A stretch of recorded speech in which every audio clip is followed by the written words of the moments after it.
Ok, ya nadie más falta de presentadores.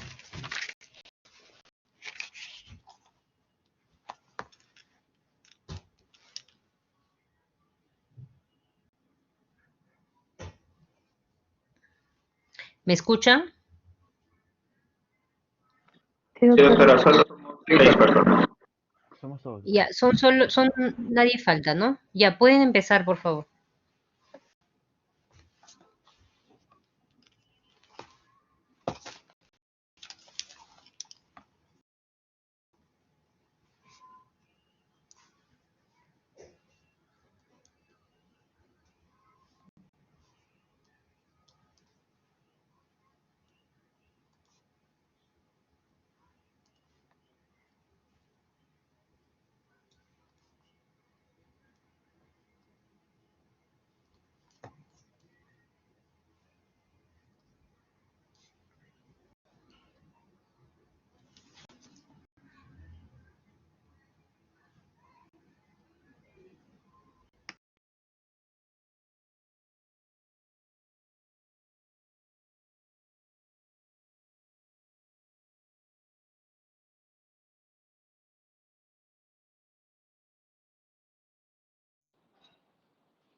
Buenos días a todos. El tema que nos toca exponer a mí y a nuestros compañeros es sobre AINES y los corticoides en reumatología.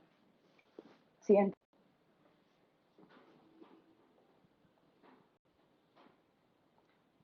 Bueno, hemos puesto los contenidos de AINES que vamos a especificar, van a ser generalidades, mecanismos de acción, efectos adversos, indicaciones.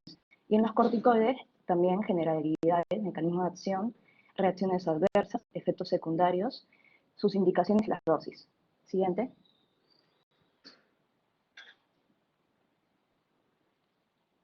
Bueno, empezaré a definir lo que es el AINE. Entonces, el AINE son los fármacos antiinflamatorios no esteroideos, que tienen una estructura química heterogénea y tienen actividad antipirética, antiinflamatoria, analgésica.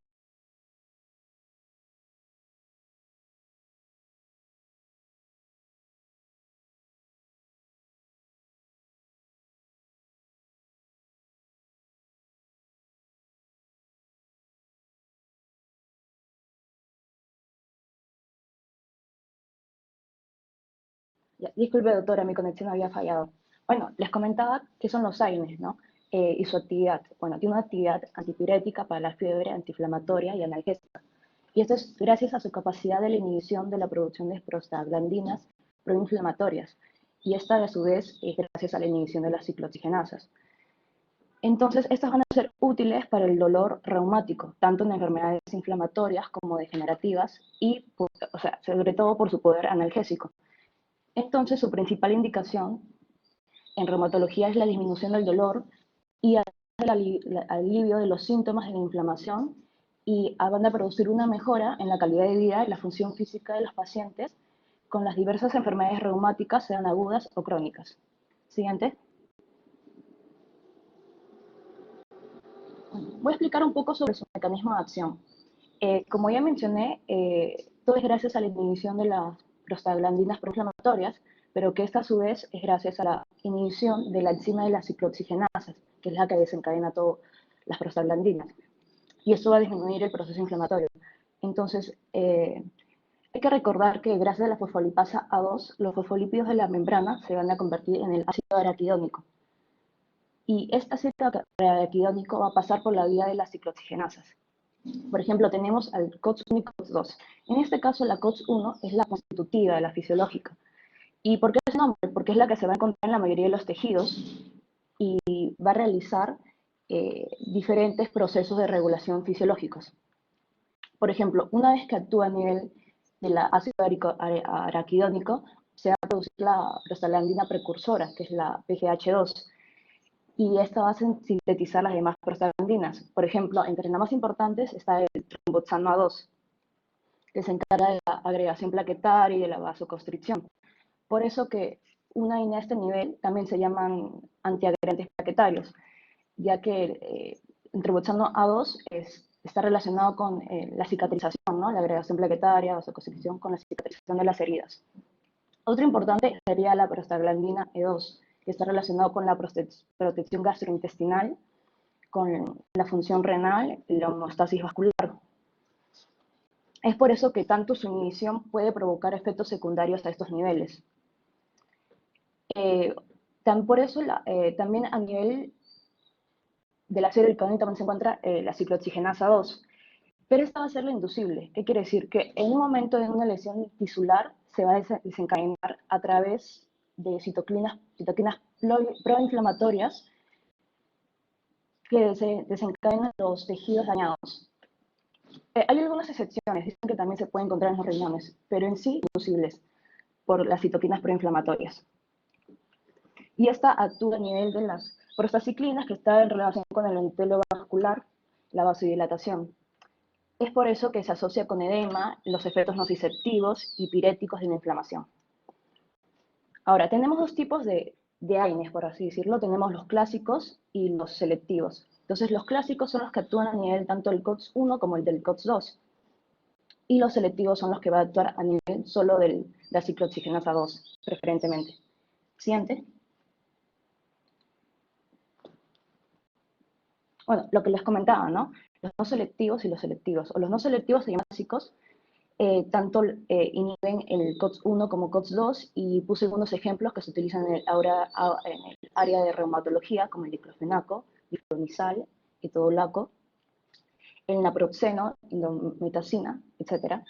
Y los selectivos para COX-2, que son el mecanismo de la inhibición específica de la ciclooxigenasa 2, y algunos ejemplos, los más conocidos, el ecoxib, heterocoxib, etc. También quería mencionar la importancia de conocer también diferentes interacciones que puede haber con los AINES y diferentes medicamentos. Por ejemplo, tener en cuenta los antihipertensivos, que pueden limitar la función, anticoagulantes o antidiabéticos, que pueden aumentar la función. Y es importante saber esto porque varios pacientes que llegan, sobre todo los pacientes con procesos degenerativos, son pacientes que cursan con hipertensión o con diabetes. Y otra cosa, algunas recomendaciones que leí sobre el consenso de la Sociedad Española de Reumatología, que no recomienda usar 2 o más AINES de manera simultánea, ya que su uso concomitante no incrementa la eficacia y en cambio aumenta la toxicidad. También en procesos agudos se recomienda usar durante el menor tiempo posible, pero una dosis máxima, tolerada suficiente para ser eficaz. Y en pacientes crónicos, dosis mínima necesaria para mantener una clínica favorable, obviamente evaluar los efectos adversos y estar en constante evaluación la función de la respuesta clínica.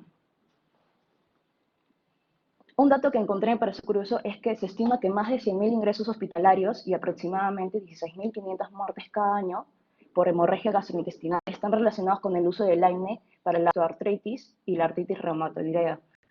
Es por eso que es necesario conocer los efectos adversos que van a desencadenar esos tipos de fármacos. Siguiente.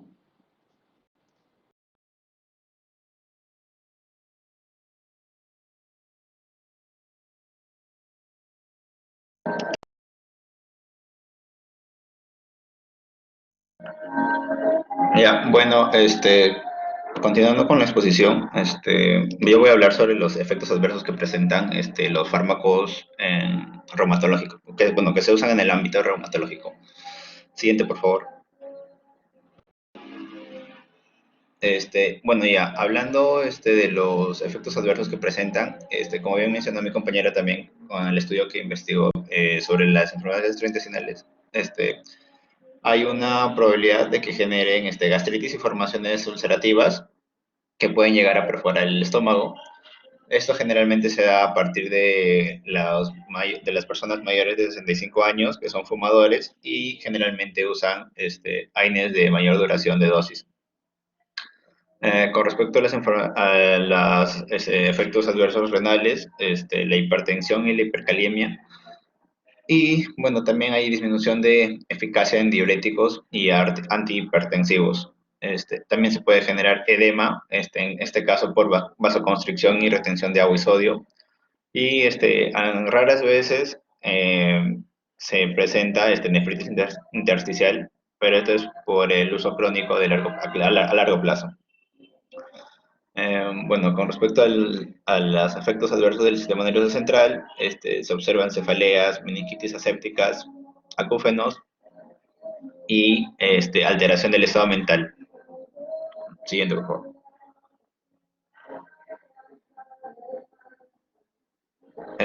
Bueno, con respecto a las efectos adversos hepáticos, en relación al sistema hepático, hay elevación de transaminasas, el síndrome de Reye, en niños con enfermedades víricas.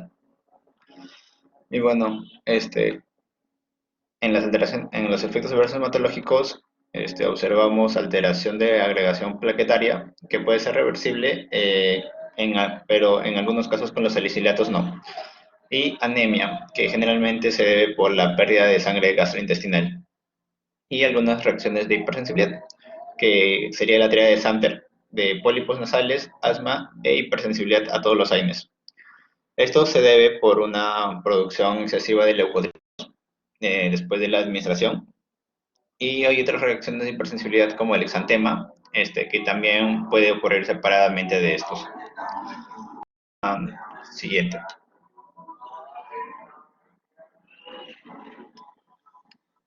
Bueno, continuando con la exposición, ahora vamos a hablar un poco de las indicaciones, ya sabiendo un poco sabiendo cómo actúan los AINES y también cómo los efectos adversos que estos pueden causar. Siguiente, por favor. Se dice se ha llegado a estimar que en pacientes de la área reumatológica se usan entre 24 y 64% en los pacientes. De estos, los AINES se usan en gran amplitud, desde el 24 al 64% de estos pacientes. Es un tipo de fármaco de uso que, aunque no solo esté dedicado a la parte reumatológica, también es de uso bastante amplio, pero en el área de interés para nosotros, que es el área de reumatología, va a tener dos acciones principalmente por la cual se va a usar, que ya han sido mencionadas, que es acción antiinflamatoria y acción analgésica. Se usará en acción antiinflamatoria en estos pacientes para así tratar de aliviar el dolor o la incomodidad que el paciente pueda presentar a través de una enfermedad de esta rama, de este tipo. También tenemos que recordar que, aunque su uso sea bastante amplio, como vimos los efectos adversos, tenemos que tener un poco de seriedad dependiendo de paciente a paciente antes de recomendar esto. Ya se había nombrado que si el paciente nos cuenta que ya está usando un tipo de otro AINE, no es bueno recitarle esto más de uno, ya que podría hacer que los efectos adversos sean más presentes y no garantizará el mejor desarrollo de este. También a la hora de decir si el paciente se le va a recetar lo que es un AINE para uno de este tipo de acciones, tanto antiinflamatoria como analgésica, tenemos que recordar los factores de riesgo que puede poseer cada paciente. Si es un paciente, por ejemplo, que tiene un tipo de riesgo gastrointestinal, un ejemplo bastante común sería un paciente que ha sufrido de úlcera péptica o que ha tenido lo que es ha salido positivo para el examen para detectar lo que es el Helicobacter pylori. En estos pacientes no va a ser recomendable recetar lo que es el uso de un AINE, ya que lo que podemos hacer es agravar la condición de este paciente. También tenemos que tener en cuenta que otro factor de riesgo que tenemos que tener antes de recetar estos fármacos es si el paciente presenta un tipo de riesgo cardiovascular. Por ejemplo, los pacientes que tienen insuficiencia cardíaca congestiva, o también hipertensión arterial, la cual no ha sido controlada, estos pueden ser pacientes que son pacientes que van a ser, o se nos recomienda no recomendarle el uso de AINES. También, vamos a verlo, estos se usan para, tenerlo en cuenta. Aquí lo que tenemos son unas dosis, en la tabla de la derecha, dosis y posología de antiinflamatorios, una serie de dedos de uso común. Por ejemplo, lo que tenemos los AINES clásicos, como el ibuprofeno, ketoprofeno, naproxeno, diclofenaco, indometacina. Tenemos las dosis que se la dan como dosis máxima oral y también en la posología o cada cuántas horas se da. Esto va a tener en cuenta, como recordamos en farmacología, depende de la vida media de cada uno de estos medicamentos. Como también se había mencionado, que también estas dosis van a variar dependiendo de la enfermedad que tenga el paciente, del origen, si es de tipo agudo o de tipo crónico. Si ese tipo agudo, como ya se había mencionado, se recomienda dar una dosis máxima para así lograr lo que es el efecto, para así lograr el efecto correcto en el paciente y así no tener que estar en un momento prolongado con ese, ya que se usa más que todo para tratar la sintomatología del paciente. Y a la hora de ser un paciente tipo crónico, también es lo que en vez de darse las dosis máximas, hace las dosis mínimas por el tiempo hasta que el paciente se pueda recuperar, para no causar así unos efectos adversos por un tipo de toxicidad a la hora de consumirlos. Siguiente, por favor. Algunos Una ejemplos. pregunta, Samuel, un minutito. Retrocede tu diapositiva. Retrocede la diapositiva. ¿A qué te refieres se usa entre el 24 al 64%? Sí, se usa esto, según unos estudios, donde yo saqué la información de, por ejemplo, estas dosis, que es una revista española, dice que se usa entre 24 al 64% de los pacientes en el área de reumatología. Eso no quiere decir, o lo que yo entendí es que es de uso bastante común o típico a la hora de estos pacientes. Eso es lo que me refería cuando en el cuadro puse de 24 a 64% de estos pacientes. ¿De cuándo es tu revisión? Del 2016. Es Si de no la estoy revista mal. española de reumatología. No de la revista española de reumatología, sino es de una que se llama Rotación de Residente en Medicina Familiar y Comunitaria por Reumatología. Está en la bibliografía. Ya, ok. Sí, es del 2016, ya puede verificarlo.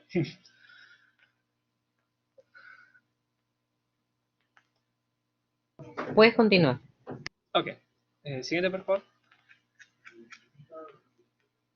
Sí, unos ejemplos de que tenemos uso de AINES en enfermedades reumatológicas. Tenemos la presencia que en la artritis reumatoide, el uso, los AINES más utilizados para este tipo de enfermedad, dando en cuenta que ya no hayamos descartado en el paciente, factores de riesgo, los más usados son el que es el naproxeno, la indometacina y el diclofenaco.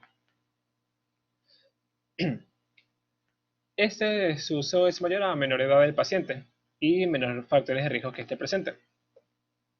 Y si se usa en diagnóstico precoz, también se usa en lo que es el diagnóstico precoz de esta enfermedad y la enfermedad más activa. Ya que recordemos que los AINES, aunque son de gran ayuda para este tipo de pacientes, va a ser el tratamiento completo para así mejorar para así curar, por decirlo, la enfermedad del paciente. Simplemente es para tratar de lidiar con los síntomas que se esté presentando a raíz de esta enfermedad, como la artritis reumatoide. Esto se va a usar en forma conjunta con los fármacos modificadores de la enfermedad de la artritis reumatoide. También otro AINE o otra enfermedad que se usa, los AINES, es para las artropatías inflamatorias. Ya como sabemos que la actividad de los AINES más que todo se usan para estas áreas, la área inflamatoria. Aquí se recomienda lo que es el uso según la revista, el uso de naproxeno y indometacina. Y nos recuerdan que la posología habitual, que es de 200 miligramos cada 12 horas, o indometacina 25 miligramos cada 24 horas. Eso ya va a variar también Esto es para una persona, un adulto estándar, pero va a variar, depende de nuestro paciente, ya sea de su edad, sus factores de riesgo y también su peso. Y más que todo se va a usar en los episodios agudos. y por sobre todo cuando no se puede tolerar en estos pacientes son otros tipos de fármacos. Y otra enfermedad o ejemplo donde podemos usar, donde se ve el uso de AINES, donde se ve bastante recomendado, es en la espondilitis anquilosantes, donde también se van a usar los fármacos de tipo común, que son de tipo completo, donde que tienden a inhibir ambos COX, 1 y COX-2, como el naproxeno, la indometacina y el diclofenaco. Aunque también un dato curioso que había leído sobre este es que habían estudios donde dice que el 25-30% de estos fármacos no han controlado los síntomas, pero igual entonces se siguen recomendando, simplemente para tratar de ayudar, aunque esto en la mayoría de pacientes sí, pero se vieron que en algunos casos no controlaban los síntomas en lo que es la espondilitis anquilosante. Y siguiente.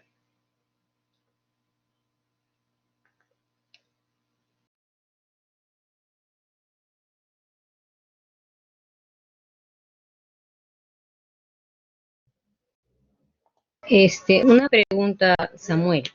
La dosis la dosis de naproxeno, ¿de dónde la sacaste también? Esto para tener la continuidad de la misma revista. Del mismo, no es una revista, perdón, es un libro, bueno, le invito, de guía. ¿Y viste algún otro tipo, alguna otra dosificación?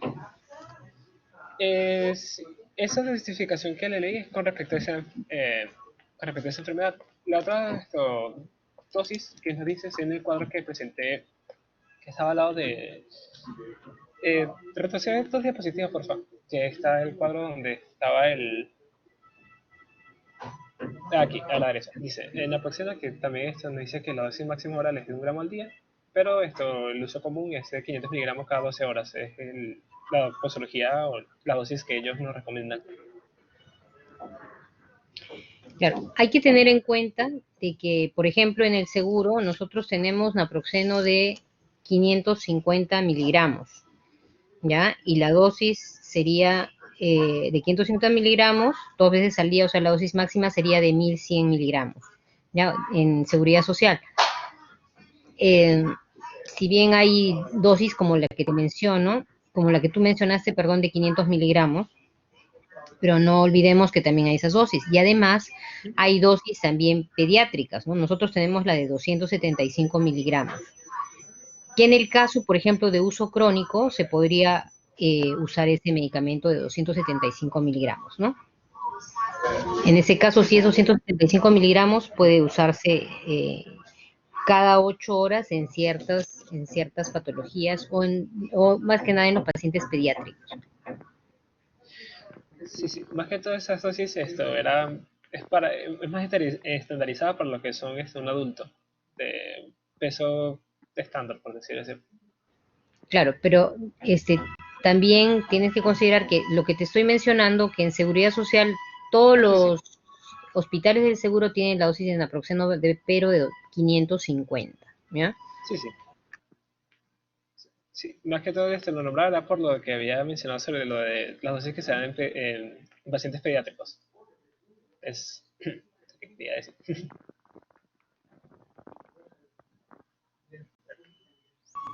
Ok, continuamos. Bien, continuando con la exposición, vamos a hablar ahora acerca de los corticoides, ¿no? Como ya lo mencionó mi compañera en el contenido, acerca de generalidades, primero, sus mecanismos de acción, sus efectos adversos, posteriormente indicaciones y dosis. Bien, cuando hablemos de corticoides vamos a primero mencionar un poco sus generalidades con respecto a la farmacología. Vamos a decir que son drogas muy potentes, ¿no? En el ámbito general. Son efectivos en lo que corresponde al alivio de los síntomas constitucionales de algunas enfermedades del tejido conectivo. Bien, tenemos que el principal corticosteroide en el humano es el cortisol. ¿Qué pasa? Que este se metaboliza en el hígado, ¿no? Y se va a excretar por el riñón.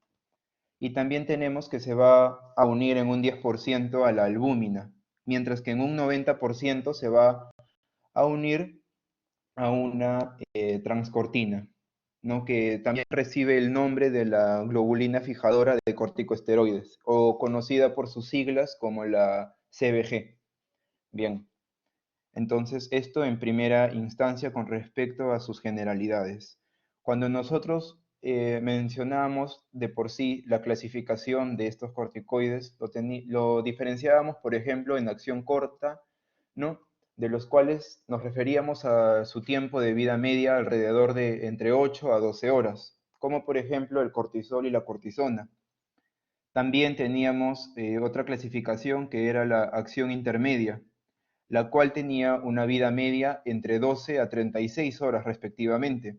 Y algunos ejemplos serían, por ejemplo, la prednisona, también prednisolona, metilprednisolona y también la triamcinolona.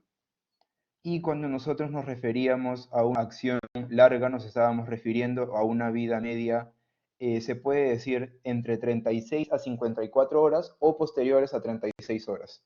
Y como ejemplo tenemos, por ejemplo, a la dexametasona y a la betametasona. Bien, ahora para entrar un poco a detallar lo que corresponde a mecanismo de acción. Cuando nosotros hablamos de mecanismo de acción, tenemos primero que el corticoide, ¿sí?, se va a acoplar a lo que es un receptor de membrana, el cual lo va a ayudar a que este complejo, cuando se forme, se pueda ser transferido al núcleo, de manera que se va a unir a la cromatina de la célula.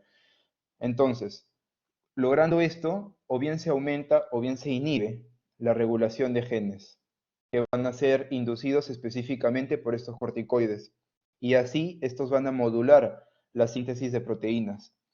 ¿Qué pasa con esto? Por ejemplo, dentro de ellas tenemos a una macrocortina, que como está entre paréntesis, lipocortina, pertenecen al grupo de las anexinas. Antes se pensaba de manera general que los glucocorticoides inhibían directamente, como dice en el enunciado, a la actividad de la fosfolipasa A2. En la actualidad se sabe que la inhiben, sí, pero de forma indirecta. ¿Por qué? Porque estos, lo que hacen los corticoides es aumentar la síntesis de determinadas proteínas, en este caso de las familias de las anexinas, dentro de ellas la macrocortina, ¿no?, que son las que se van a encargar recién de inhibir a la fosfolipasa A2. Entonces, mediante esto, lo que se hace es que se modula ya la liberación del ácido araquidónico, se bloquea por ende la producción tanto de la ciclooxigenasa como de la lipooxigenasa, de manera que se disminuye la síntesis de sustancias proinflamatorias, ¿no?, que mencionaré más adelante como un ejemplo. Por ejemplo, a ver, en este gráfico de acá, lo que nosotros estamos viendo, o como hemos mencionado, es que los corticosteroides, sí, tienen un efecto muy bueno frente a los estímulos inflamatorios. Y es por eso que estos disminuyen, ¿no?, lo que es la inflamación. Y por ejemplo, acá tenemos los estímulos inflamatorios, por ejemplo, la interleuquina 1 y el factor de necrosis tumoral alfa, ¿no? Por ejemplo, ¿qué con estos? Estos de acá atraviesan la membrana, como estamos nosotros observando en la imagen. Y al unirse los receptores del que están en el citoplasma, etcétera, son transportados ¿a dónde? Al núcleo. De manera que estos van a actuar ¿sobre quién? Sobre la cadena de ADN, se podría decir. Y este proceso recibe el nombre, como vemos acá, de acetilación, de manera que se da la transcripción génica. Entonces, al haber un aumento en la transcripción génica debido a este mecanismo, es por eso que se van a generar más citoquinas, se van a generar más moléculas de adherencia, se van a generar estos receptores de inflamación, se generan enzimas o proteínas que van a destruir los tejidos. ¿Sí? Entonces, por el otro lado, tenemos a los corticosteroides. Y los corticosteroides hacen un efecto contrario al unirse a este receptor, como estábamos viendo acá, y esto pueden llegar nuevamente al núcleo, pero ¿qué pasa acá? Que estos pueden traslocar la membrana, ¿sí? Y cuando llegan a la cadena de ADN, van a pasar por un proceso llamado desacetilación, lo contrario a lo normal, ¿no? Que haría lo otro. Lo cual, este proceso de desacetilación va a bloquear, por así decir, el proceso de la generación de mediadores de inflamación, ¿no? Entonces, de manera que estos fármacos van a actuar inhibiendo a los genes de inflamación. Ese sería básicamente su mecanismo de acción. Y bueno, para seguir mencionando algunos puntos, como hemos dicho, tiene efecto antiinflamatorio e inmunomodulador, los cuales se van a ejercer a través de diferentes mecanismos. El principal, como hemos mencionado, que es la reducción en la producción de citoquinas proinflamatorias. Dentro de ellas tenemos todas las que estamos viendo en la imagen. Por ejemplo, la interleuquina 1, la interleuquina 2, la interleuquina 3, la 5, la 6, etc.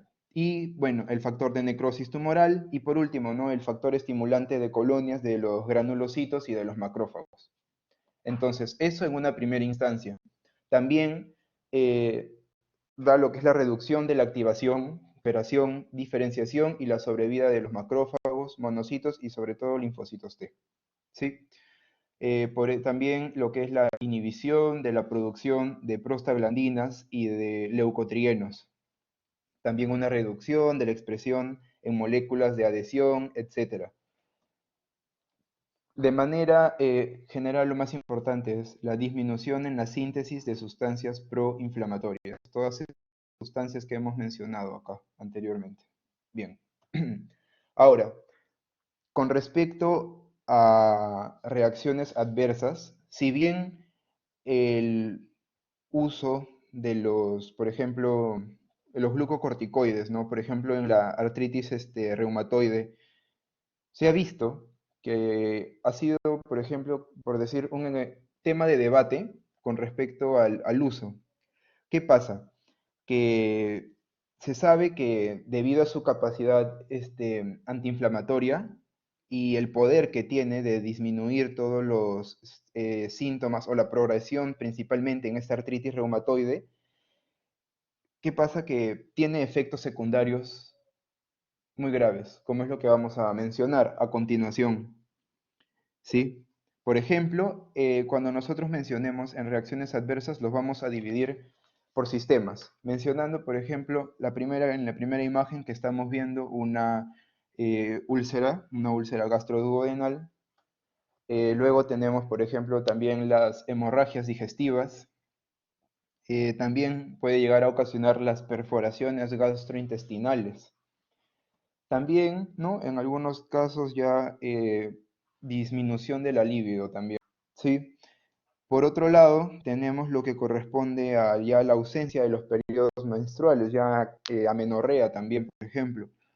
Yéndonos a la parte del ojo, por así decir, puede producir lo que es la catarata subcapsular posterior, no es la que he encontrado. Otros cuadros, ya que tienen que ver con el sistema nervioso, por ejemplo, encontramos cuadros de nerviosismo, también alteraciones o trastornos en el sueño, ¿no? Por ejemplo, ya lo que serían cuadros de insomnio. Otros cuadros son cuadros de distimias, y cuando hablo de distimias me estoy refiriendo a un estado anímico depresivo, que se caracteriza quizás por ser un poco persistente. Bien, también tenemos como similar a las distimias, pero en menor escala, ¿no? Lo que ya son simplemente depresión. Por otro lado, cuadros de euforia también. Por otro lado, tenemos la psicosis maníaco-depresiva, esquizofrenia, y también se han encontrado estudios donde se consideran algunas complicaciones tromboembólicas. Con respecto a todos los efectos secundarios, efectos adversos que producen estos medicamentos, también tenemos, por ejemplo, al ocio, como se podría decir, uno de los más comunes, es el efecto, ¿no? secundario más común, se podría decir, de los corticoides, es la osteoporosis.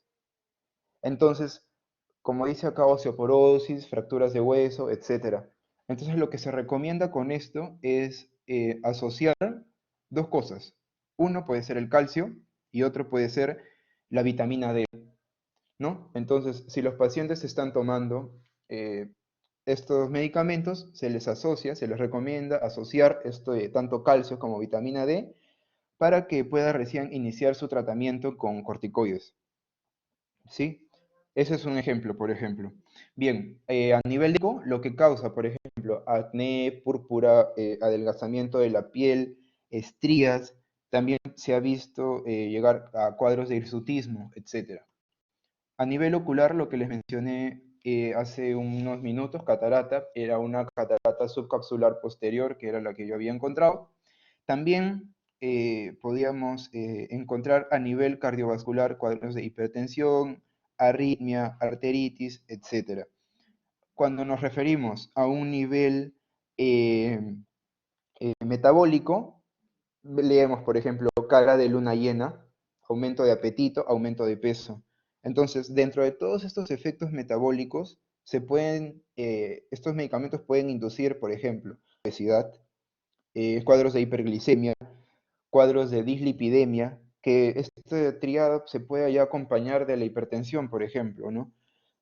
Eh, Otro, por ejemplo, sería ya a nivel psiquiátrico, a nivel nervioso, por decirlo así, cuadros de depresión, cuadros de irritabilidad, e incluso estos pueden provocar algunas alteraciones ya del ánimo y en manera más prolongada ocasionar cuadros de psicosis, ¿sí?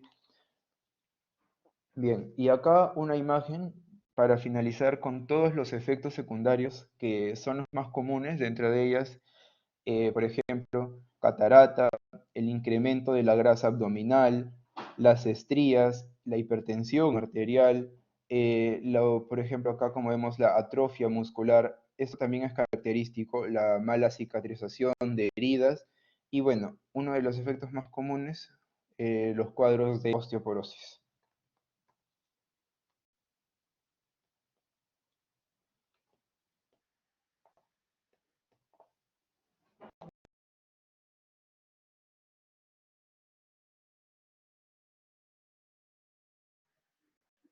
Bueno, continuando con la exposición, em, voy a enfocarme sobre las indicaciones de los corticosteroides. Siguiente. Bueno, para empezar, mencionando que los corticosteroides se han utilizado en un 60 y 70% de los pacientes con artritis reumatoide.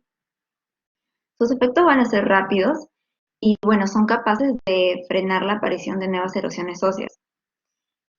También se puede administrar para ciertas manifestaciones extraarticulares graves como la de la artritis reumatoide, como la pericarditis o la afectación ocular, o también durante periodos de exacerbación.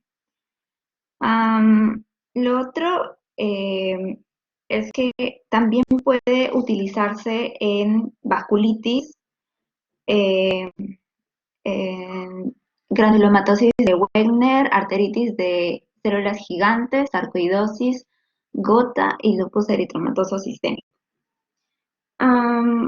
Bueno, también algunos de los síntomas de la artritis reumatoide, en especial la rigidez matutina y el dolor articular, como sabemos, van a seguir un ritmo circadiano. Esto puede ser tal vez debido al aumento de las citocinas proinflamatorias en la primera hora de la mañana, ¿no? Que tenemos fisiológicamente. Em, También sabemos que una tableta de estos glucocorticoides va a contener una capa externa inactiva y durante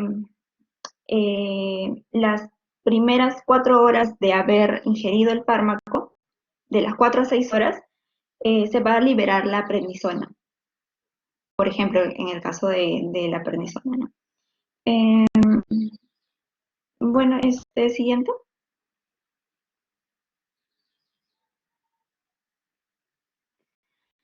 Con respecto a las características de los principales glucocorticoides en el uso de la artritis reumatoide o enfermedades reumáticas en general, vamos a tener que en sí van a diferenciarse según su potencia antiinflamatoria y su acción mineralocorticoide, que marcará también la vía de administración y los efectos secundarios, ¿no? La mayoría de los glucocorticoides se va a absorber bien por vía oral, como por ejemplo la prednisona, el deflazacort, también la dexametasona, excepto la metilprednisolona, que se va a usar preferentemente por vía parenteral. También la budesonida, que bueno, no lo mencioné aquí, pero va a sufrir un metabolismo de primer paso hepático casi del 90%, así que bueno, no es tan adecuado usarlo de manera oral, por lo que su uso recomendado de este sería usarlo por vía tópica, inhalada y rectal. Bueno, luego aquí podemos observar, por ejemplo, la vida media, ¿no? Como mi compañero Félix anteriormente había mencionado, el cortisol tiene una vida media de 8 a 12 horas.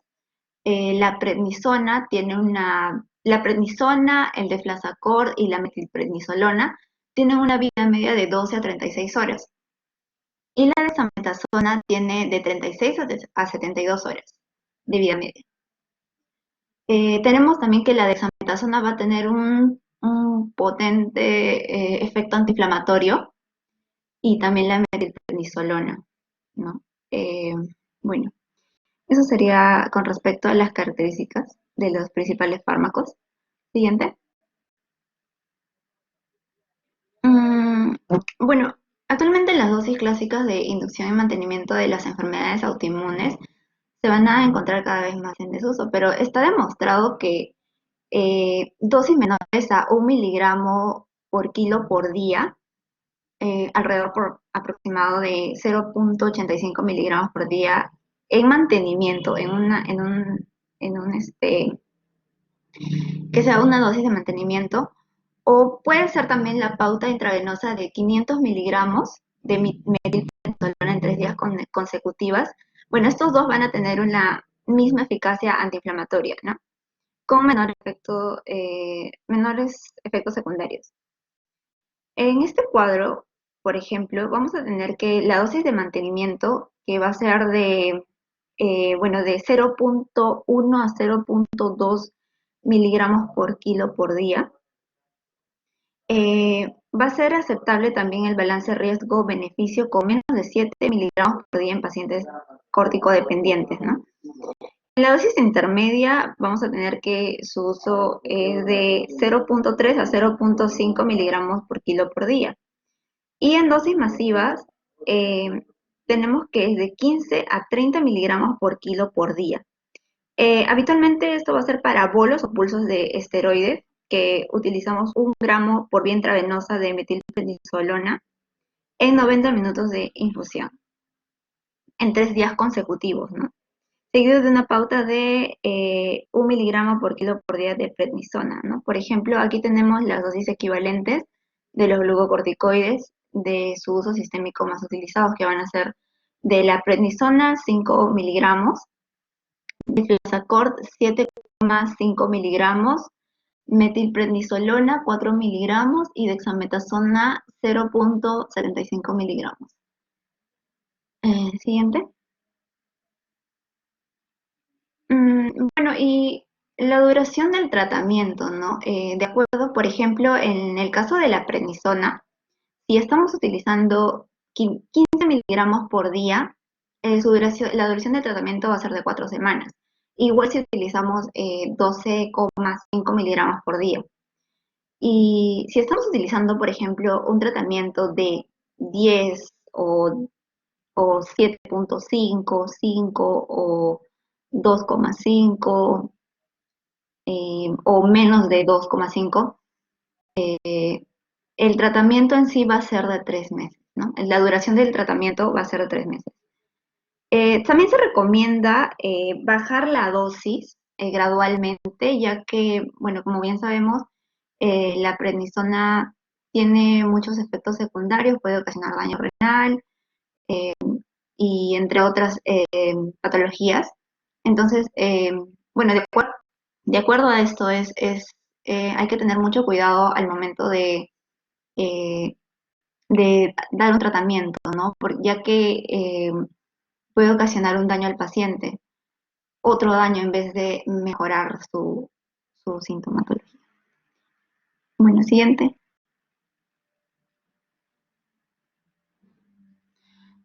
Bueno, y con respecto al tratamiento de algunas patologías, eh, aquí mencioné, por ejemplo, en dosis de ataque el de la artritis reumatoide. En el caso de Flascort, eh, vamos a tener que es de 12 a 18 miligramos por día. La prednisona va a ser de 10 a 15 miligramos por día.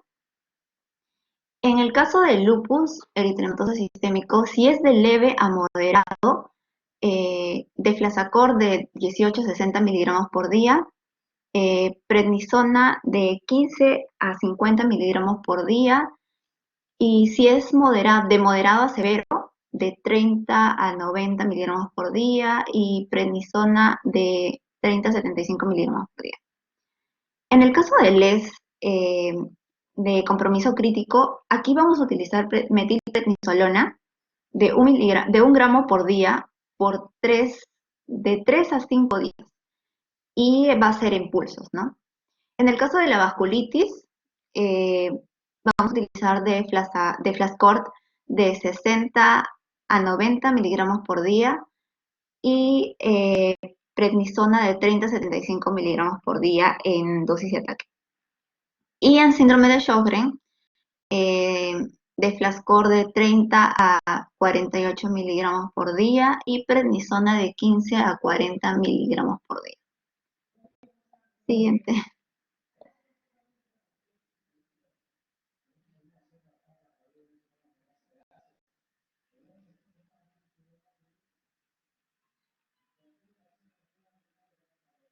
Siguiente.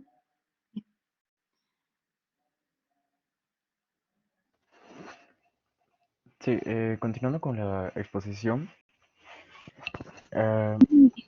Es un minutito, Marcelo, con Katy. Sí, doctora. Katy, la dosis de... ¿Cuál es la equivalencia de prednisona con hidrocortisona? Bueno,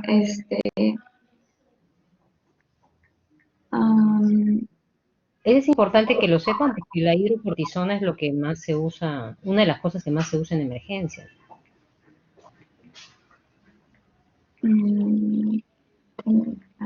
lo iba a explicar también, doctora, yo. ¿Tú vas a explicar? Sí, una parte de las equivalencias de los fármacos más utilizados, ¿no? Y ya. Ok. Otra pregunta para Katy. El término es del medicamento, no sé si es de Flasacort, no es de Flascort. O sea, es de Flasacort. O sea, ahí te faltó una A. Lo que me llamó la atención es que tú decías de Flascort también. Es de Flasacort. Ese es el nombre del medicamento, del glucocorticoide. Disculpe, tengo un error de tipeo. Ya, ¿y de cuánto viene el de Flasacort? O sea, los comprimidos, ¿de cuánto vienen?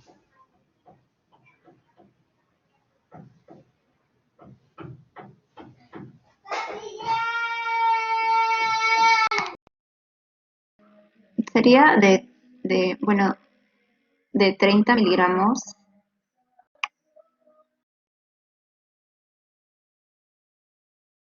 Hay comprimidos de 30 miligramos, pero el de Flasacort viene de 6 miligramos, es la dosis más. De 6 miligramos y de 30 miligramos, ¿no?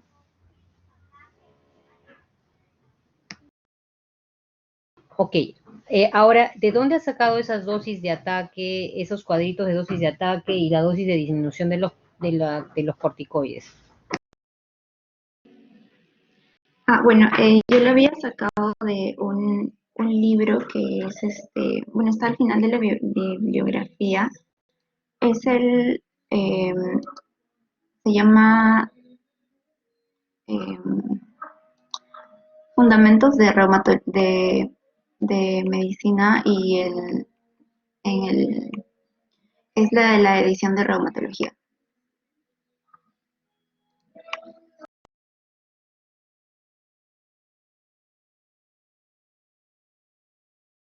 Perdón, ¿de qué año es? ¿Quién es el autor? Bueno, no me especifica el año del libro, pero sí, los autores son eh,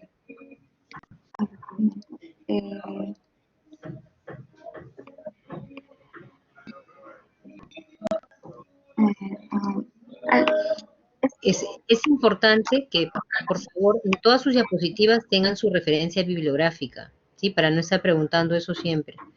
Siempre yo les pregunto lo de la referencia bibliográfica. Entonces, cada diapositiva que ustedes elaboren tienen que poner la referencia bibliográfica.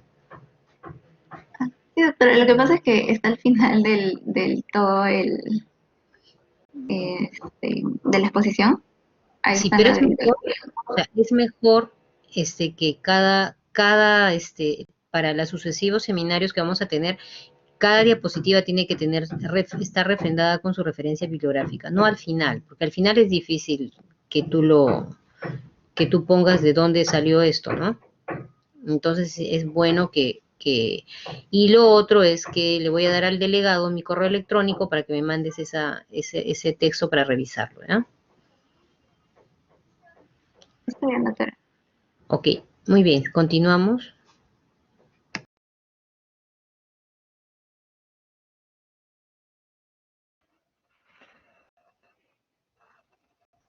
Sí, buenas tardes. Entonces, ahora vamos a revisar, ya que se ha mostrado los efectos, el mecanismo de acción y efectos adversos, mecanismo de acción y las dosis en lo que consta a la reumatología. También revisar acerca de los fármacos, la potencias, ¿no? O efectos antiinflamatorios e inmunodepresores. ¿Cómo es, cómo es esto?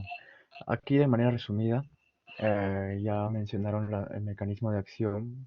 Sin embargo, se necesita saber esto para conocer justamente cómo es su actuar antiinflamatorio, ¿no? Y cómo es que involucra a lo que es lo inmunodepresible. Sabemos que los glucocorticoides van a reducir de manera notoria las manifestaciones de la inflamación. ¿Y cuál es la característica de la inflamación? Es justamente la extravasación de los leucocitos e infiltración de los tejidos afectados. Y estos sucesos, bueno, tienen una mediación de una serie compleja de las interacciones entre las moléculas de adhesión de los leucocitos con los que van a estar justamente en las superficies endoteliales, que son inhibidas por los glucocorticoides. Entonces, ya que con estos glucocorticoides van a reducir de manera notoria por sus profundos efectos sobre la concentración, distribución y función de los leucocitos periféricos y, eh, y demás, y aquellos sobre la supresión de citoquinas y quimiosinas inflamatorias, así como otros mediadores, ¿no?, de la inflamación, como ya lo mencionaron.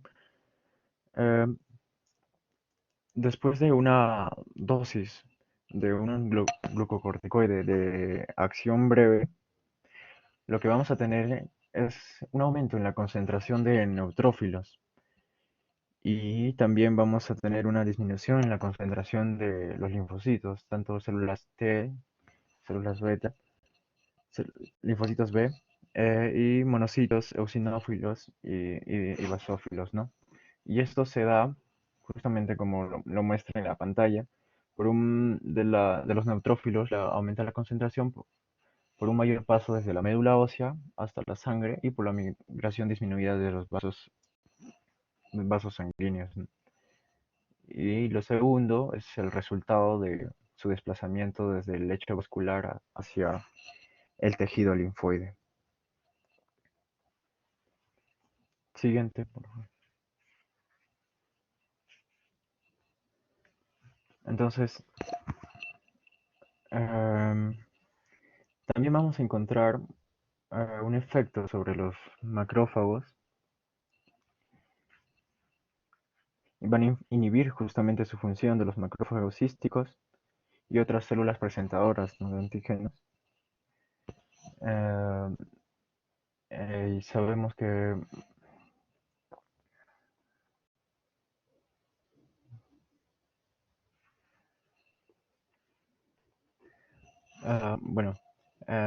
los glucocorticoides inhiben, ¿no?, la función de los macrófagos císticos y de las células presentadoras de antígenos. Y aquí los macrófagos y linfocitos producen menos interleuquina 12, interferón gamma, y que son importantes inductores de la actividad de TGLP1 y de la inmunidad celular. Así también, como ya se mencionó el mecanismo de acción, van a inhibir lo que es la fosfolipasa A2 y una disminución de la secreción de la COX-2. Y esto de la fosfolipasa A2 se reduce a síntesis de ácido araquidónico, y tenemos entendido que esto es un precursor de prostaglandinas, leucotrienas y factor de activador plaquetario. Entonces, los efectos antiinflamatorios e inmunodepresores de los glucocorticoides van a ser en gran parte debidos justamente a estas, ¿no?, a estas acciones que ya se están describiendo. Y bueno, más adelante también voy a explicar la potencia antiinflamatoria. Siguiente, por favor. Justamente aquí con los fármacos utilizados mayormente, ya lo mencionaron también, de acción corta, acción intermedia, acción prolongada. Como tenemos la hidrocortisona y la cortisona de acción corta, lo que observamos aquí en el círculo de color azul es la potencia antiinflamatoria, y la de naranja es la potencia mineralocorticoidea. Como vemos, la hidrocortisona va a ser tomada como unidad, ¿no? Y de aquí es lo que se toma para los siguientes fármacos.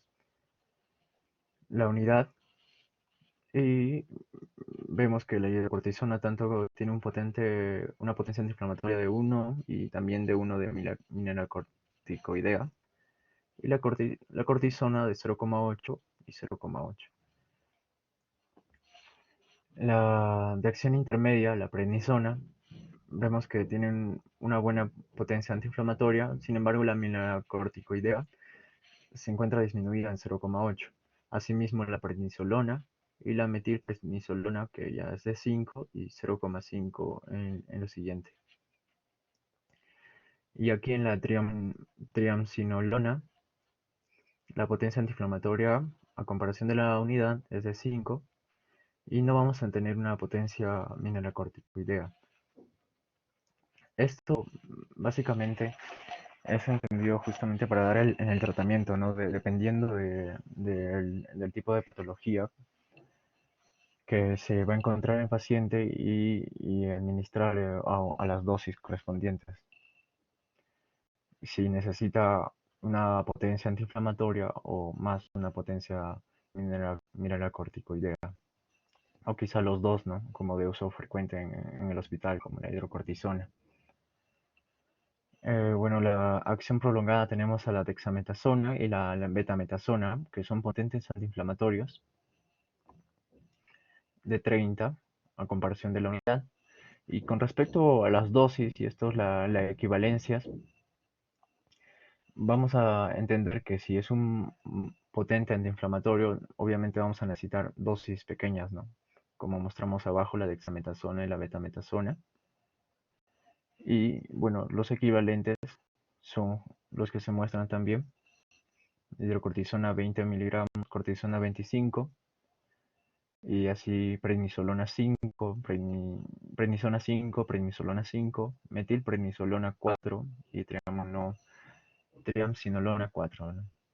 Y estas equivalencias también vamos a poder utilizarlas para cambiar en el tipo de tratamiento. Si antes se daba una dosis, digamos, de dexametasona o una concentración mayor, digamos, intramuscular o intravenosa, queremos cambiarlo a oral o así también al contrario, vamos a utilizar justamente una regla de 3 simple para poder seguir administrando la misma equivalencia, pero ya con digamos, otro medicamento, no puede ser la prednisona, ¿no?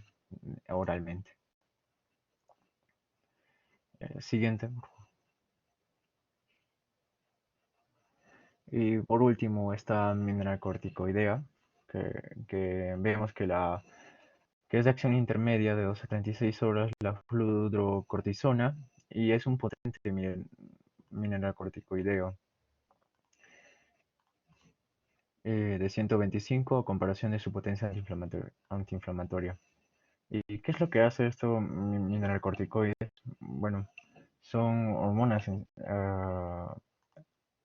sea, una similitud, ¿no?, a las hormonas secretadas por la glomerulosa de la glándula adrenal. Y su función básicamente es la regulación del metabolismo hidroelectrolítico. Por ello vamos a encontrar una diferencia entre estas potencias de antiinflamatoria y mineralocorticoidea, ya que la antiinflamatoria guarda una relación más directa con lo que es el metabolismo de la glucosa, y la mineralocorticoidea, vamos a decirlo que su relación va a estar en la capacidad de conservar vida, ¿no? Bueno, eso sería todo. Gracias.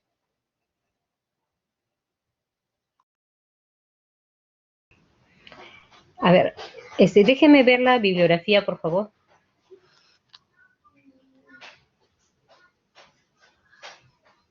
Un minuto ahí en la bibliografía.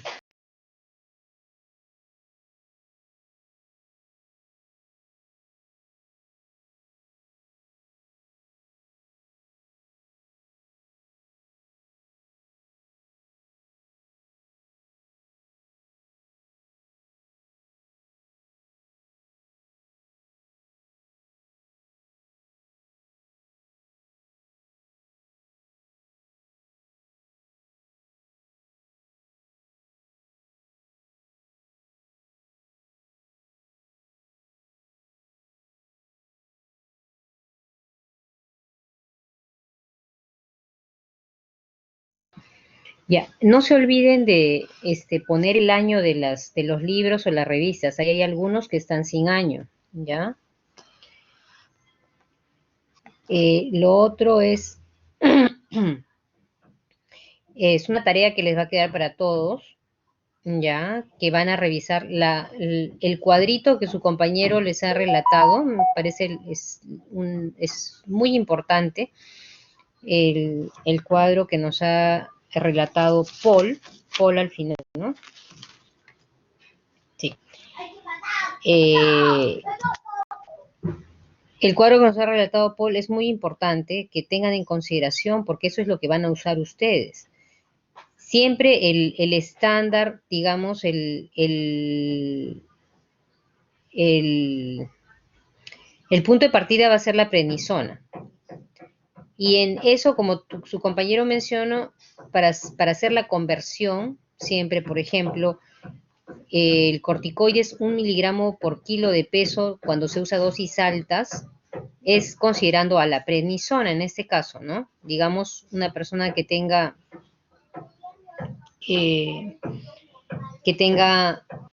60 kilos serían 60 miligramos de prednisona.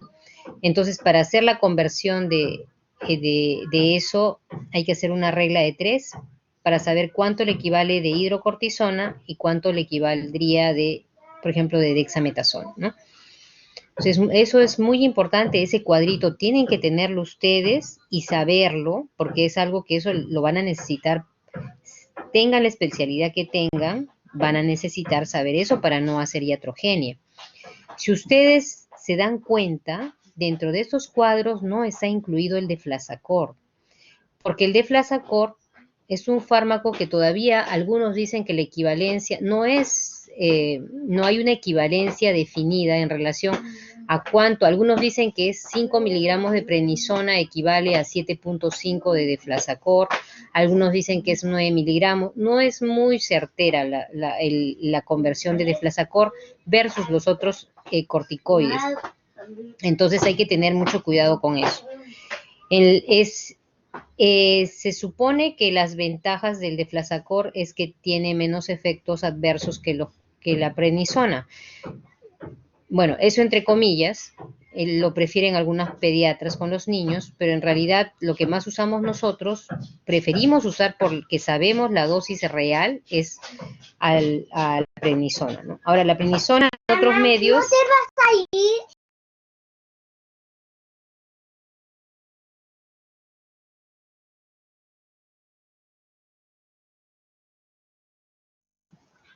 La prednisona, la prednisona en otros medios, por ejemplo en Estados Unidos, hay de la dosis de 1 miligramo.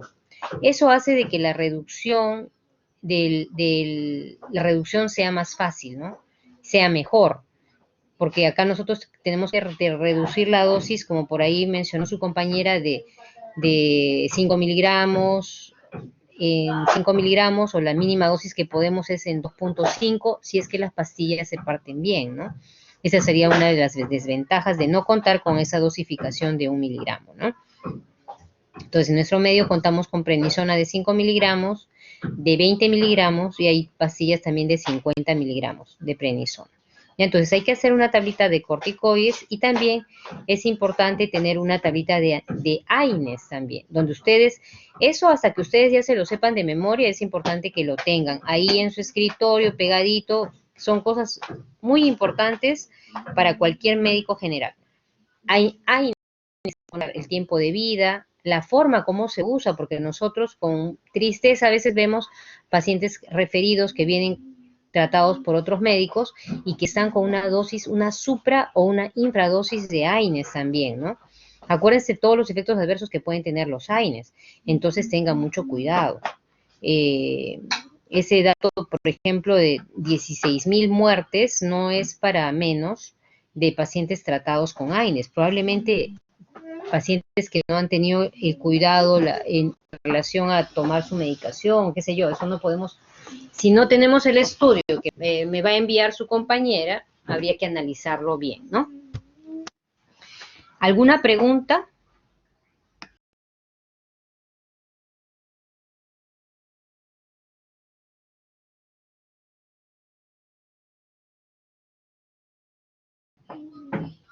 Ya, entonces yo voy a hacer las preguntas, ¿ya?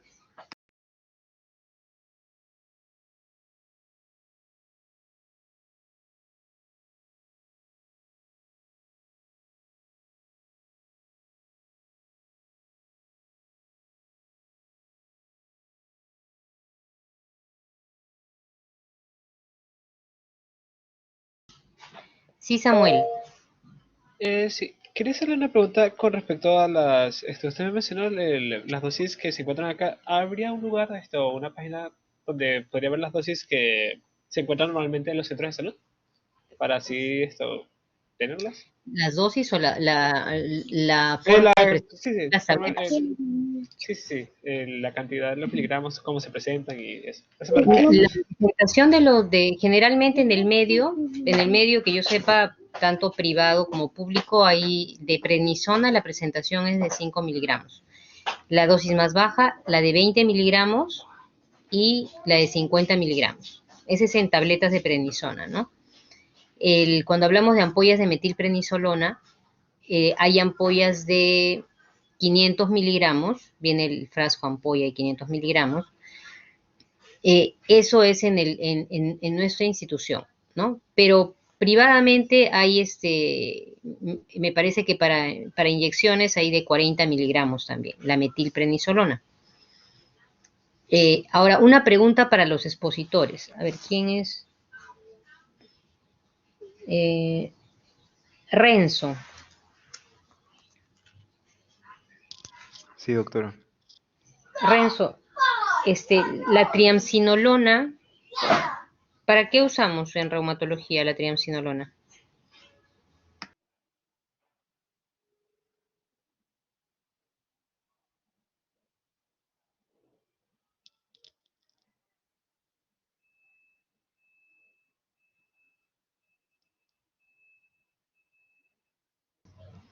¿Alguien del grupo de los ponentes? Triamcinolona, ¿para qué la usamos?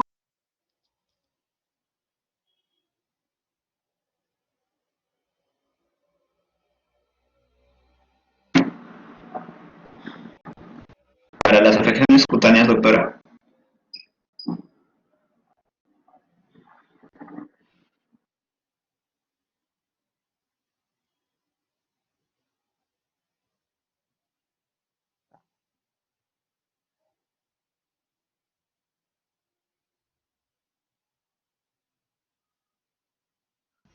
¿Cómo qué, por ejemplo, Diego? ¿Qué lesiones, qué tipo de lesiones cutáneas? Dermatitis, eczemas, alergias y algunas erupciones cutáneas.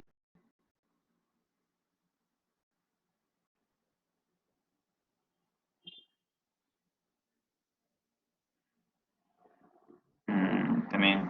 Estamos hablando en reumatología. En reumatología, yo sé que en dermatología usan para algún, por ejemplo, para el cuadros de alopecia, usan la triamcinolona tópica, ¿ah? Tópica. Pero la triamcinolona que usamos en reumatología, Katy,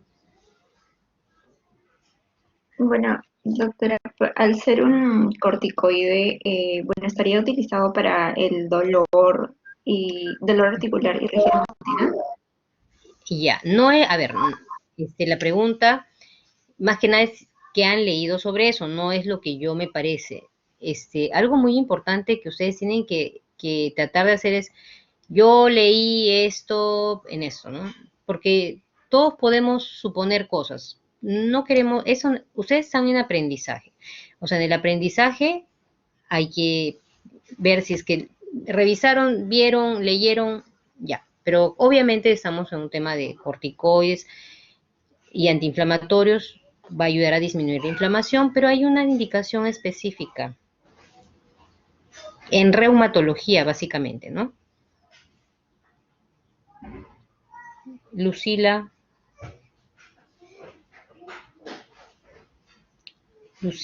Paul, Doctora, Lucila, ¿alguien de ustedes que haya leído en relación a eso? doctora, ¿puede ser utilizado en el lupus eritematoso? Eh, les estaba preguntando de la triamcinolona. Ahora ¿Alguien ha para leído? las infiltraciones en reumatología, creo que también se utiliza. Claro. Por ejemplo, la triamcinolona nosotros no la usamos para un tratamiento sistémico, ¿ya? O sea, sistémico en el sentido de como lo usamos con la metilprednisolona, ¿no? Sino debido a su vida, a su tiempo de vida más prolongado, lo usamos para los procedimientos de infiltración intraarticular, ¿ya? Que es muy importante. Acuérdense, la triamcinolona se usa para la infiltración intraarticular. En nuestro medio es la que más se usa, ¿ya? Es la que más se usa. A ver, vamos a hacer una serie de preguntas en sondeo, por favor, su respuesta. Para hacer unas preguntas y que sean rápidas, quiero ver cuánto han aprendido de la sesión. La respuesta rápida, por favor.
Luciana, tú te agarraste mi lapicero.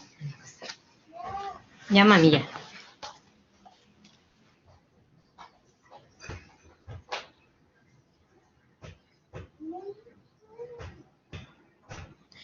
A ver, Lisette,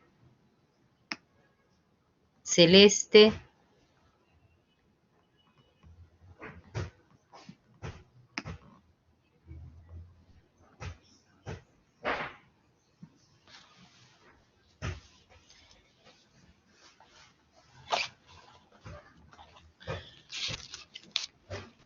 María, ¿qué tiempo de vida tiene la dexametasona?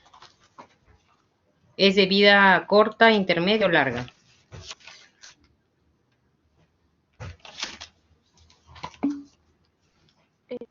Tiempo de vida larga, Es tiempo de vida larga, ¿no? ¿Y tiempo de vida larga cuánto es? ¿Mayor de cuánto? 36 horas. Más de 36 horas, ¿ya? O sea, eso muy importante. Y además, otra cosa, otra pregunta agregada a esa sería, ¿cuál tiene la mayor potencia antiinflamatoria? También es la dexametasona, ¿cierto? Es más potente, tiene mayor potencia antiinflamatoria.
A ver, esta es otra pregunta.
Ya.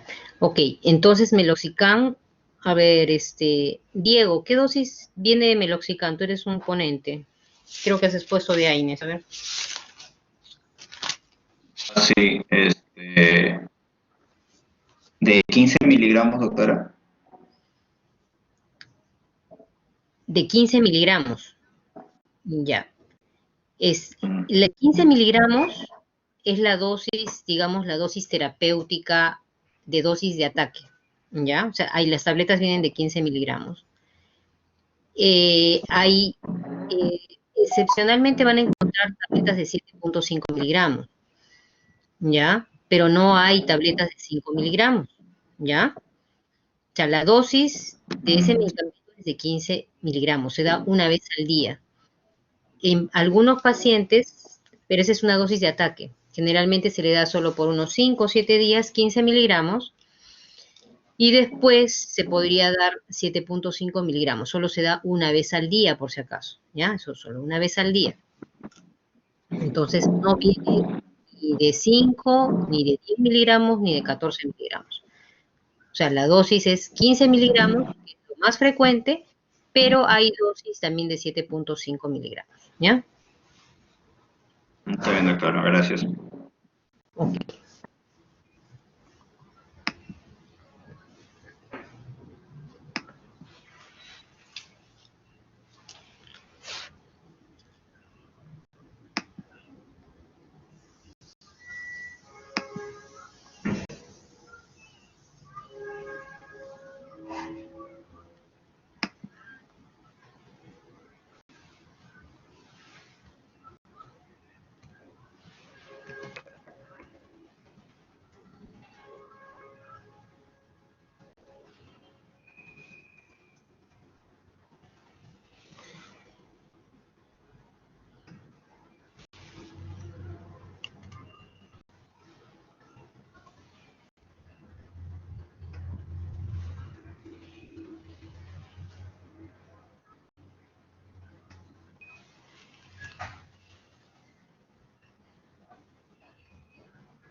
Partió la cara con la goma.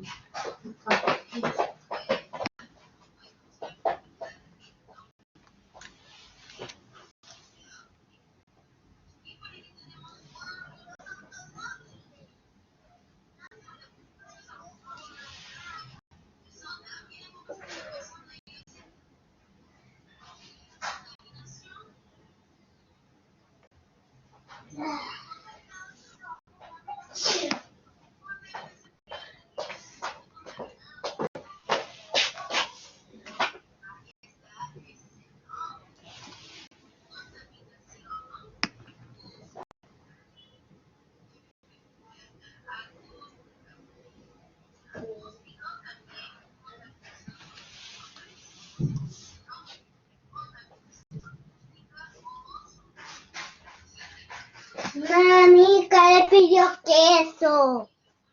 Ale quiere queso. Ya, mi amor. Y yo pide que me pinte las uñas. ¡Qué lila!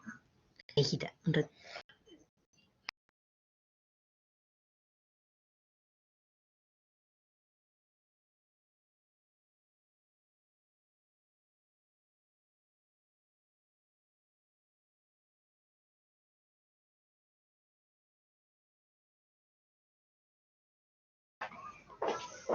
Ya.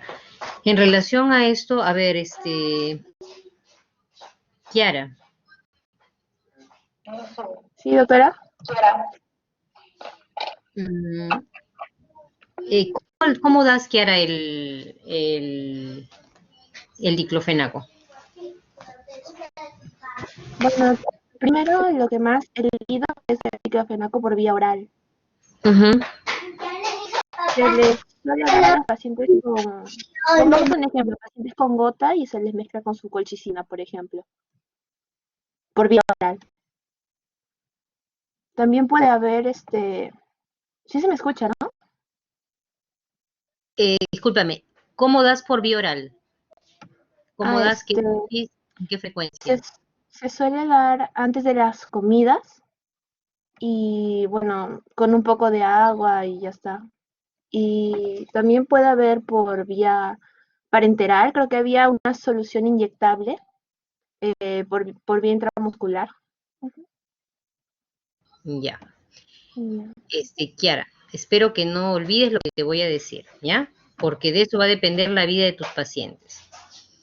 Cualquier antiinflamatorio se da con alimentos, sean los convencionales, sean los COX-2, todos son potencialmente dañinos para el tracto gastrointestinal.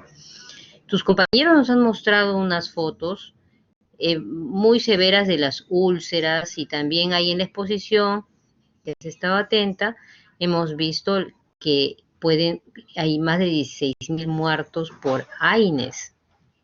Entonces, si tú le das sin alimentos, sí o sí se muere ese paciente, ¿ya?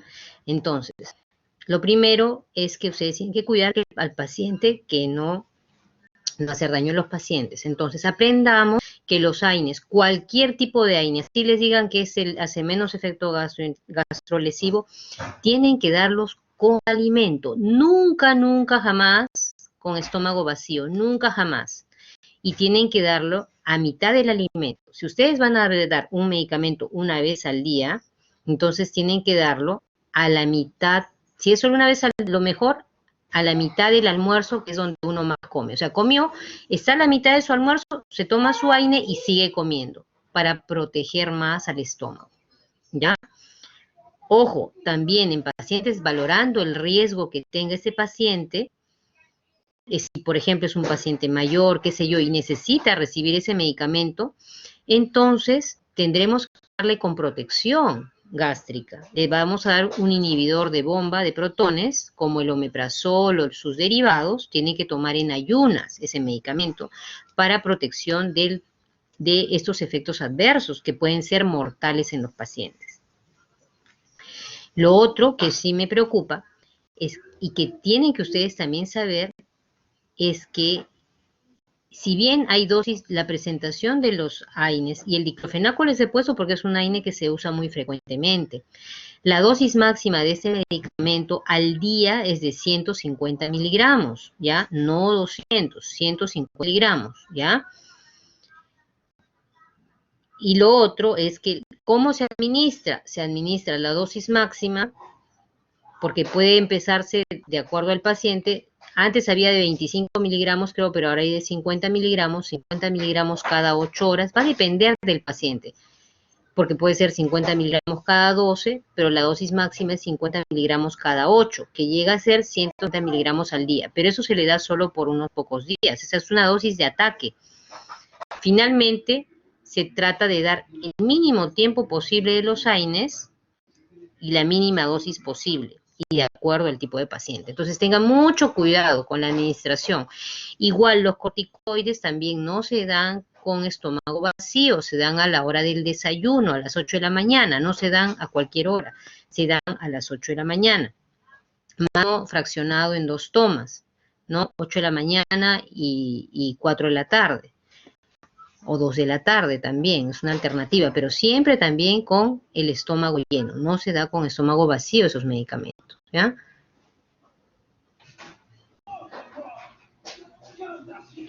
Al igual que esto, nada más es para mencionarles, ustedes tienen que, por eso les digo, tengan sus tablitas de los medicamentos y cómo las van a dar, cómo van a prescribir, qué dosis van a prescribir. Eso tienen que saberlo, porque si no, vamos a dar dosis excesivas a los pacientes y podemos ocasionar problemas que sean muy serios, ¿no?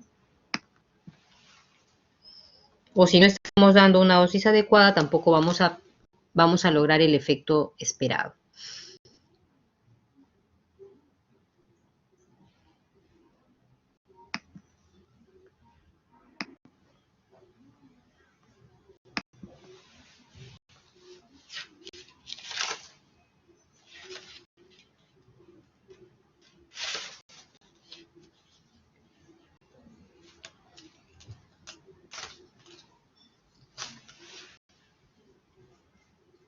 ¿Alguna pregunta, alguna duda?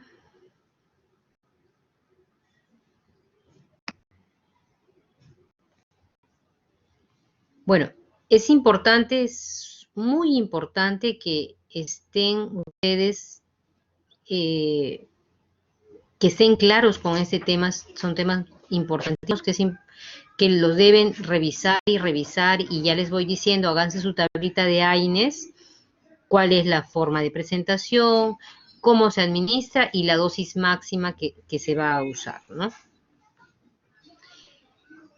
Ahora les voy a poner un casito, se los voy a mencionar y alguno de ustedes voy a seleccionar para que me responda. A ver, ese es un paciente de 70 años que tiene una osteoartritis en rodillas con dolor, un dolor moderado. ¿Qué AINE elegirías? A ver.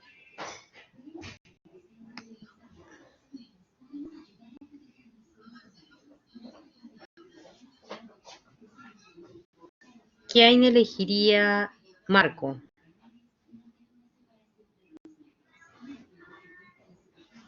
Doctora, yo elegiría... Dolor moderado, dijo, ¿no? Un dolor moderado, sí.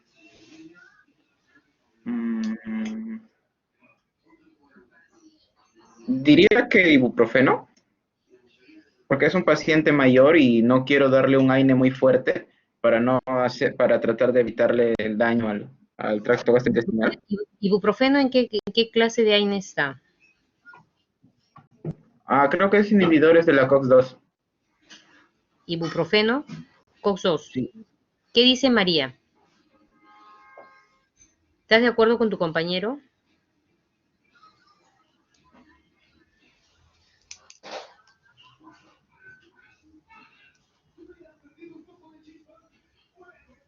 Doctora, no se lo escucho bien. Creo que María, me entrecortaba. ¿escuchaste lo que dijo tu compañero, que el ibuprofeno es un inhibidor COX-2? Sí. ¿Ya estás de acuerdo, sí o no? Bueno, voy a hacerles la última, a ver, el último sondeo y de ahí respondemos el casito, ¿ya? Vayan pensando, a ver.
A ver, avanzamos, chicos. Todavía hay más de 10 que no han respondido.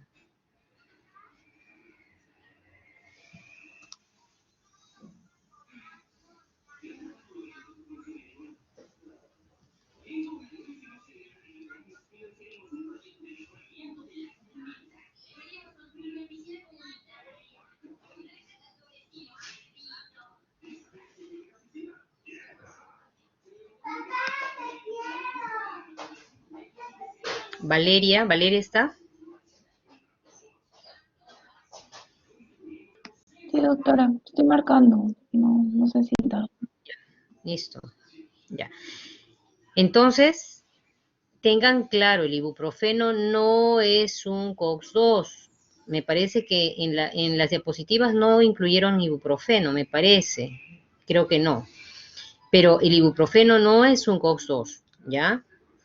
Eso es muy importante porque la respuesta al caso sería no daría yo ibuprofeno, porque el ibuprofeno, y por eso les vuelvo a insistir que es súper importante de que hagan sus tablitas, ahora se sienten, hacer una tablita que a mí me presentaban en la práctica. Durante la práctica, en cualquier momento, tenían que tener sus tablitas de AINES y corticoides. Y en la práctica, siempre teníamos nuestra tablita ahí para que puedan ver, porque eso es poco a poco lo van aprendiendo. Entonces el ibuprofeno no es un COX-2, es un inhibidor COX-1. Y el ibuprofeno, al igual que todos los COX-1, van a dar es un problema lesivo a un paciente, no solo de la parte gastrointestinal, sino renal. Acuérdense, yo les he puesto un caso a un paciente mayor de 65 años. En este tipo de pacientes hay que ser más cuidadosos. Mi elección no sería ninguno de los medicamentos COX-1 que ustedes los van a escribir, van a ver cómo van a dar sus dosis, sino en este caso podríamos usar con un poco más de seguridad por muy corto tiempo, ¿sí? Un inhibidor selectivo de la COX-2, como por ejemplo, ¿cuál conoce selectivo de la COX-2? Gabriela. Sí, por ejemplo, el Celecoxib. Celecoxib se llama. Celecoxib. ¿De cuánto viene el Celecoxib, Gabriela? Bueno, podría venir de 100 o 200. Ya. Una sugerencia para todos, chicos, tienen que leer antes, así ustedes no expongan, tienen que leer, tener algo que a estos seminarios no solo se vienen a escuchar, sino tienen que leer, ¿ya? Celecoxib no hay presentaciones de 100 miligramos, solo viene de 200 miligramos y de 400 miligramos, ¿ya?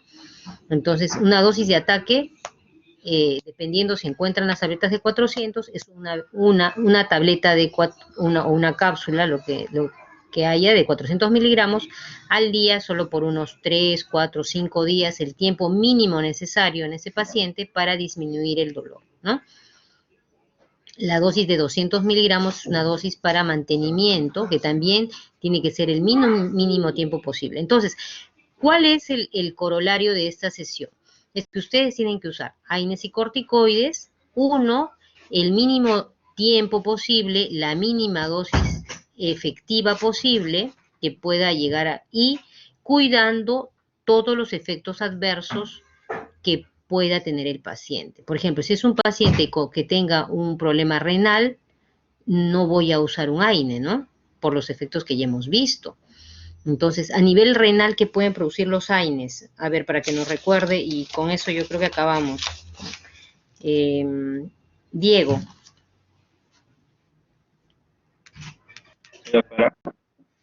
A nivel renal, ¿qué pueden producir los AINES? ¿Cómo se llama? Hipercalemia. ¿Hiper qué? Calemia. Ya, escúchame, ese término también en ese momento te lo voy a corregir. No es hipercaliemia, es hipercalemia, ¿no? Calemia con K, hipercalemia, ¿ya?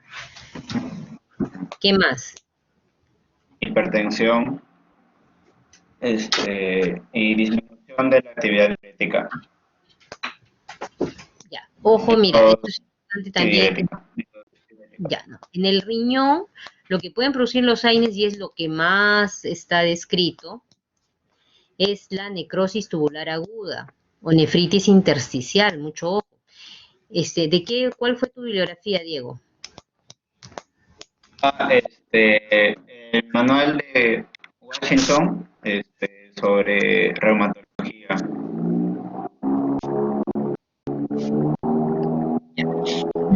Cuando yo les recomiendo, cuando sean fármacos, hay que tratar de revisar el Goodman, libros de farmacología que les puedan ayudar y sean un poquito más extensos en eso, ¿ya?